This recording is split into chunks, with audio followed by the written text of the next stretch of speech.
Hello everyone, and welcome to my escape. Yes, I'm in a hotel. Yes, this video is late, and I will explain everything in another video. For today, I really just want to go through everything I read in April, do a wrap up, and see where we're at from there, and then I will edit it on the plane, and hopefully get it up to you when I have Wi-Fi again.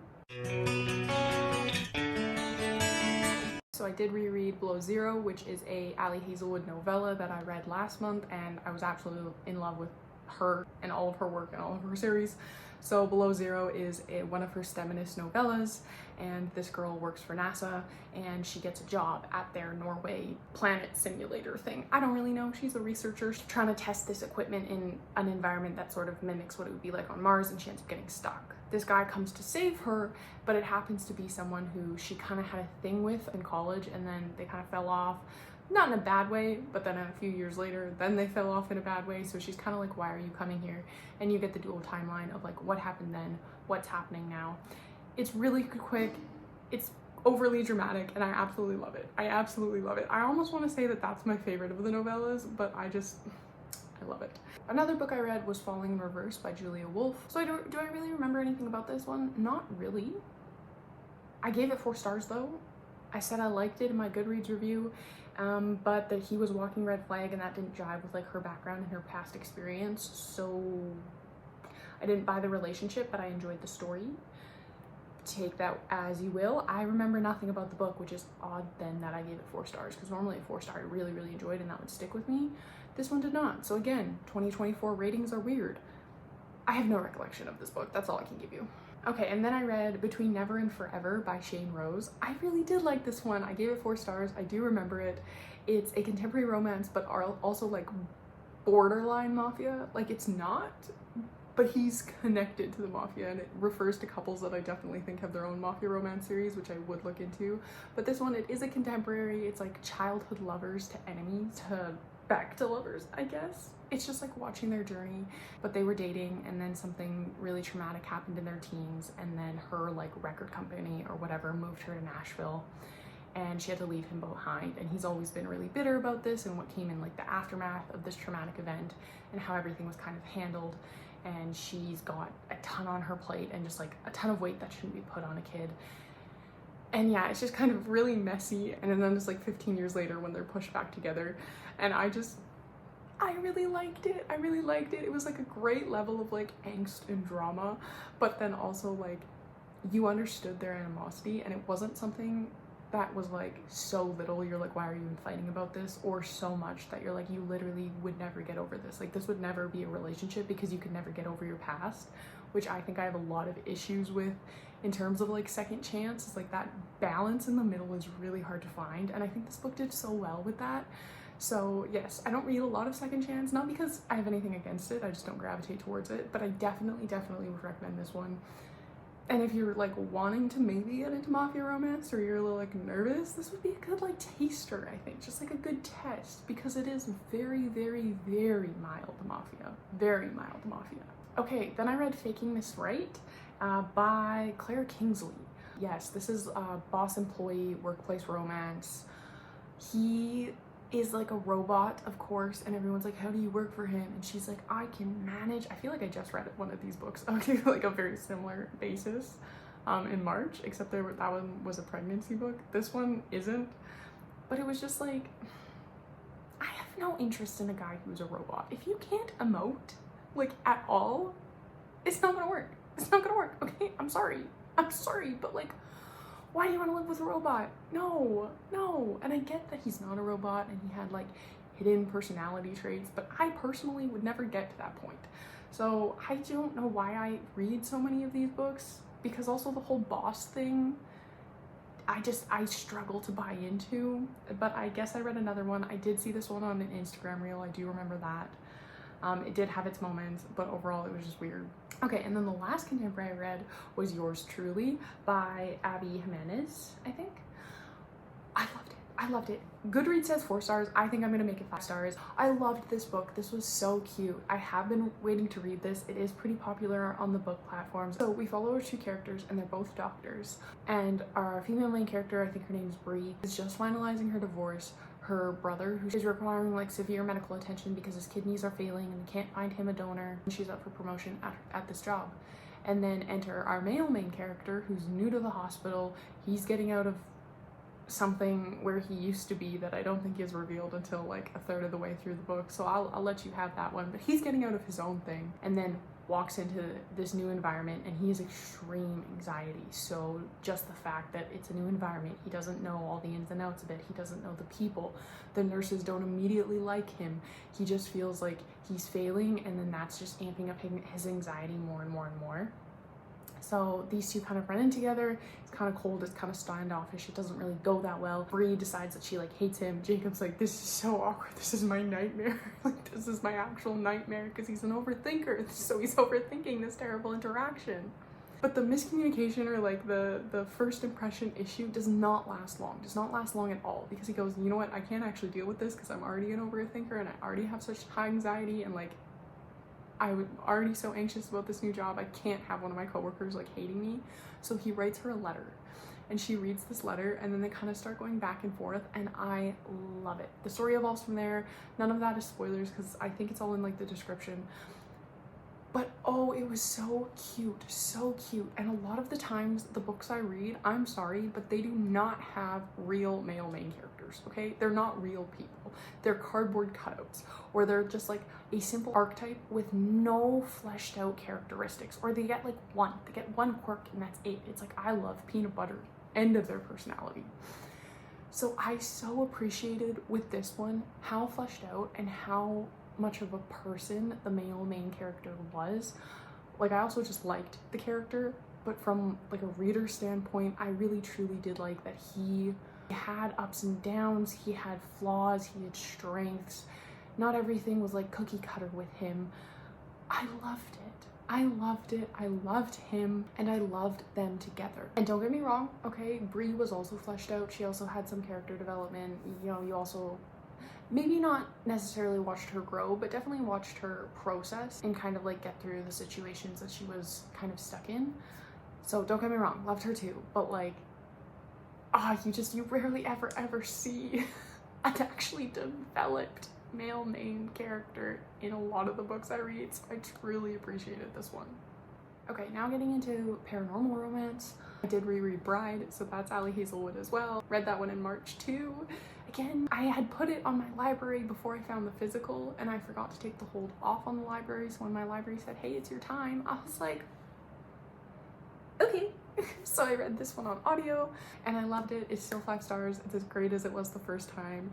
In this one, you have a world of werewolves, vampires, and humans, and it's definitely like 3 very distinct groups, and it's always tensions between them. So wars break out where, you know, there's murders, there's this, there's that. They don't really interact. We follow our main girl, and she is the daughter of like the head of vampire, and she's an adult now, but she grew up very isolated and in human territory, basically because they have this collateral system where you exchange children so that one doesn't start a war on the other one, and they have to be like children of like the prestigious leaders. So she was this child. So she was raised essentially in isolation in the human world. So the humans hate her because she's a vampire. The vampires hate her because she was raised by humans. You get it. So now she's out, she's an adult. She has one person she cares about in the entire world. That's her best friend, basically her sister. It was the only other girl that she was raised with, and it's a human girl. And when they're out and like living their lives now, the human girl disappears. And our main girl goes, you're literally the only thing in this world I care about. Where did you go? And I will do anything to find you. That included, okay, now being basically the werewolf collateral, because the vampires and the werewolves decided that they were gonna have a marriage, you know, like the old times, to secure an alliance. So they used her because they're like, well, we have no attachment to her, but she is technically the daughter of like our prominent leader. So that's what they did. So she said, you know what? Something about this is connecting to my missing friend, and I'm gonna go and I'm gonna figure it out, and I'm gonna enter werewolf territory when vampires only die in werewolf territory, and I'm gonna make this happen. Now she's married to the head of the werewolf pack, you know, and their story evolves from there. I love it. I think they're so cute. I think the story is so fun. I love Ali Hazelwood's writing. Literally could not go wrong. Love it. Now I'm throwing this one in here and I'm not going to spend much time on it because I hated it, okay? But it was Fire in His Blood, I think by Ruby Dixon. I'm not going to look it up. She wrote the Ice Planet Barbarian series, which I was loving in like January. I read the first 4 like back to back to back in like a day and a half. But then I was like, oh my god, what else has she written? So I put a hold on the library for another series. This is a Dragon Shifter series. And I was like, cool. And it came up and I hated it. I hated it. Hated it. It was so repetitive. It was like the world building. No, it just told you the same one fact about the world 900 times in 3 pages. It was very grapey. It was very icky. Everything about it I disliked. I really didn't want to finish it at all. It was on audio, so it was very quick for me to get through, but I was truly just waiting for this to end, to just be over. It kind of turned me off anything else from the author, which sucks because I did like Ice Planet Barbarians, but I definitely will not be continuing this series ever. And if you've read a series by her that you're like, oh wait, no, that's an outlier, like maybe definitely try this one and maybe I'll try it. Okay, that brings us to our final 8.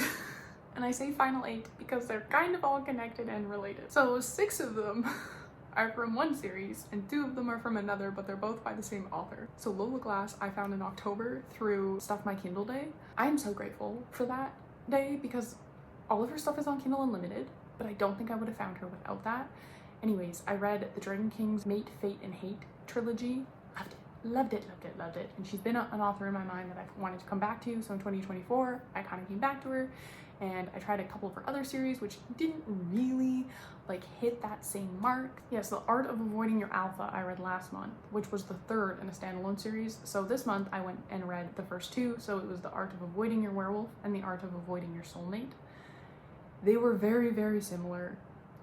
I gave them 3 stars. They're not really anything to rave about, which is why I'm talking about them together, because they essentially have the same plot. So the first one, The Art of Avoiding Your Werewolf, kind of establishes the world, if you will. It's not that in-depth of a world. But basically you have these 2 girls, will be 3, but at the beginning of the first book, it's only 2 girls, and they're werewolf vampire hybrids, which are not allowed, and they are basically deeply abused by vampires. Vampires create them, even though they're illegal. Vampires create them to give them like a never-ending blood source because the werewolf part of their body will continue to like replenish. So essentially they're just these living blood bags. These 2 girls have gotten out, they're living in like squalor, but it's fine because they're alive and they're out and they're free. And the one girl's working at a coffee shop and she meets her soulmate. And when you meet the soulmate and he's a werewolf in this world, he just basically goes, you're mine. And then he just doesn't leave you alone ever. And she's like, I don't really want a soulmate. I want my freedom. Actually, I kind of just got out of this whole, you know, captured situation. And he's like, nothing I can do about that. You're mine. And yeah, then somehow she has to come to terms with that. The second book is the same. The third book was the same. They're not bad. They're definitely like, they're an easy read. There's nothing like dubious about them. They're fine. Honestly, they're fine. I got nothing against them, but it's not her best work. So moving on then to what I feel is her second best work, because I don't know if anything could like knock the Dragon series off the podium for me, but I read 6, this is a 7-book series, and I read 6 of them back to back. That is just showing how much I like this series, okay? I can't say I love it because there's really not a lot to it, but it's what I needed. It's what I needed. So the series is called Mate Hunt, and the books go like this. It's thrown to the wolves, taken by the pack, trapped with the werewolf, tracked by the beast, tested by the alpha, tempted by the wolf. And I'm also going to talk about all of these together. So essentially, these are just massive comfort reads, okay? These are just absolutely exactly what I needed when I was like, oh, I just need, you know, cozy security, you know, whatever you want to call it. I need that like mental weighted blanket. That's what I needed. And this series delivers, okay? It's so cute and so comfy, and literally there is nothing going on other than comfort. So you have our world, okay? We're living our lives. We're humans, okay? Nothing's out there, except there are stuff out there, okay? The humans just don't know it. So we have our main girl, and she's chilling. She works in like a sandwich shop. basically this like giant like linebacker looking team comes in.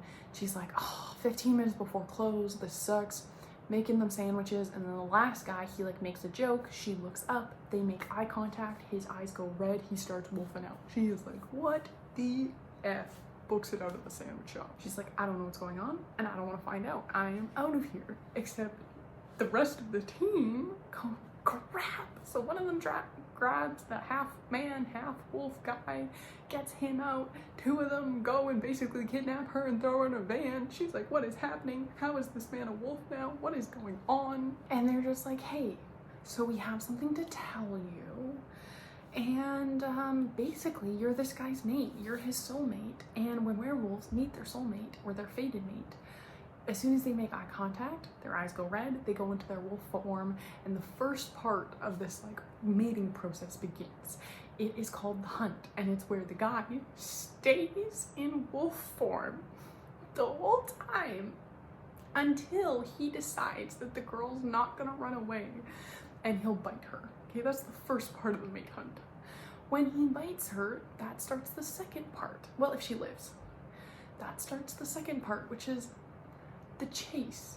So the bite makes the girl a werewolf. She goes into werewolf form, and basically her wolf just watches, and then if she goes, you know what, you'd make a good mate, or like, I like you, she'll bite him back.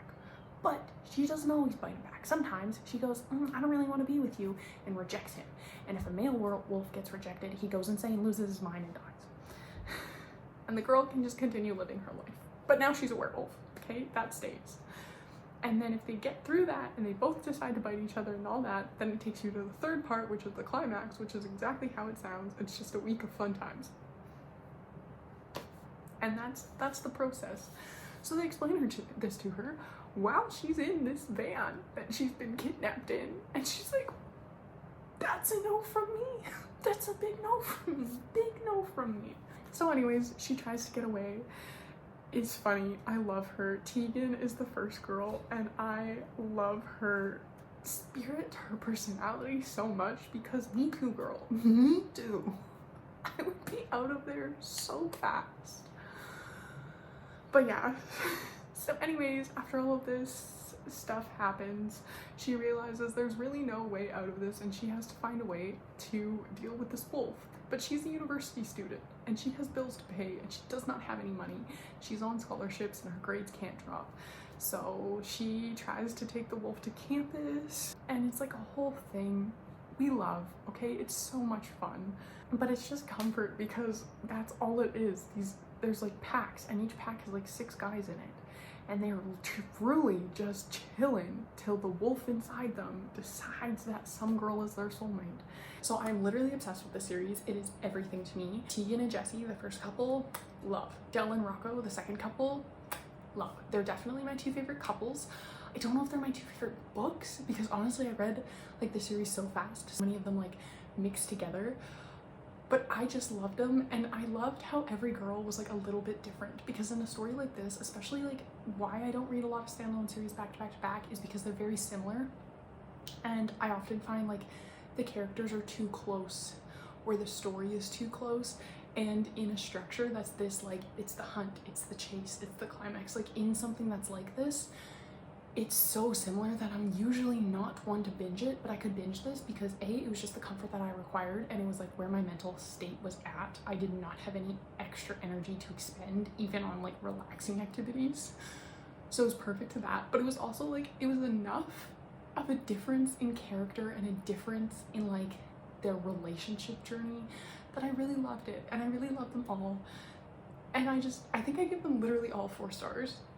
But it was just like the series as a whole is a 4-star, and I loved it. And actually, spoiler alert, I'm now reading the spin-off series, which is only 2 books long, and I'm hoping more come out because I need more.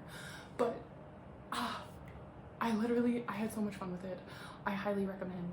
Again, you don't have to read in order. They are all standalones. The first and third were my favorite. I would definitely read the first one first, but you can pick up any of them that you want. And I just highly recommend. I highly recommend. But I'm gonna wrap this video up because I need to check out of my hotel here soon. Thanks guys for joining me on my wrap up. Leave a comment down below if you're familiar with any of these books. If you know Lola Glass, let me know what your favorite book is of hers, because I think I'm gonna read everything she's published, which I think is like 50 books. But I think I've already read 14 books of hers. Is Lola Glass the new author that I've read the most of? Imagine. Anyways, I'll probably do a video just on her books alone, so that'll come later as well. But I try to post on Saturdays and shorts throughout the week, so ring that bell for notifications so you don't miss anything. And I'll catch you guys on the next one.